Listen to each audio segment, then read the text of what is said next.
મિત્રો ઘણી વખતે અમુક બાળકો બહુ વધારે પડતું રડે અથવા તો વધારે પડતો ગુસ્સો કરે ત્યારે શ્વાસ રોકી લે છે અને એના ચહેરાનો કલર પણ બદલાઈ જાય છે, એના હોઠ ઘણી વખતે કાળા પડી જાય છે. આવું દ્રશ્ય કેટલાય માતા પિતાઓ માટે બહુ જ ડરામણું હોય છે. મિત્રો ઘણા બાળકોમાં 6 મહિનાની ઉંમરથી 5 વર્ષની ઉંમર સુધી આ તકલીફ ઘણી વખતે જોવા મળે છે, જેને મેડિકલની ભાષામાં બ્રેથ હોલ્ડિંગ સ્પેલ કહેવાય છે. આવું ત્યારે થાય છે જ્યારે બાળક વધારે પડતું રડે, વધારે ગુસ્સો કરે અથવા બાળકને કોઈ ડર લાગે ત્યારે એ રડતા રડતા અચાનક પોતાનો શ્વાસ રોકી લે છે.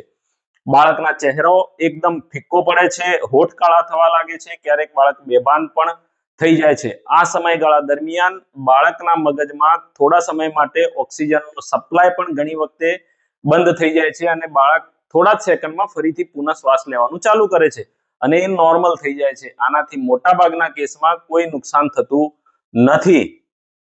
પરંતુ જો આવું વારંવાર થાય અથવા તો શ્વાસ રાખવાનું લાંબા સમય માટે ચાલુ રાખે અથવા તો બાળક બેભાન થઈ જાય અથવા તો બાળકને ખેંચ આવે તો ડોક્ટરને બતાવવું જરૂરી બને છે.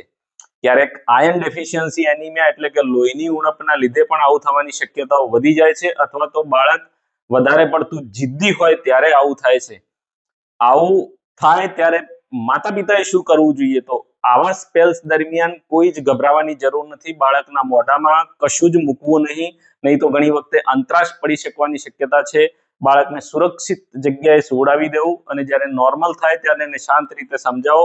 સજા કે ડર બતાવશો નહીં. મિત્રો, બાળકનો શ્વાસ રોકી લેવાનો સ્પેલ ભલે ડરામણો હોય પરંતુ મોટા ભાગના કેસમાં એ સમયસર કાબુમાં આવતો રિફ્લેક્સ છે અને કોઈ જ ગભરાવાની જરૂર નથી. જો આ માહિતી યોગ્ય લાગી હોય તો બીજા માતા પિતાઓને શેર કરજો અને અમારી ચેનલને સબસ્ક્રાઇબ અને ફોલો કરવાનું ભૂલતા નહીં. આભાર.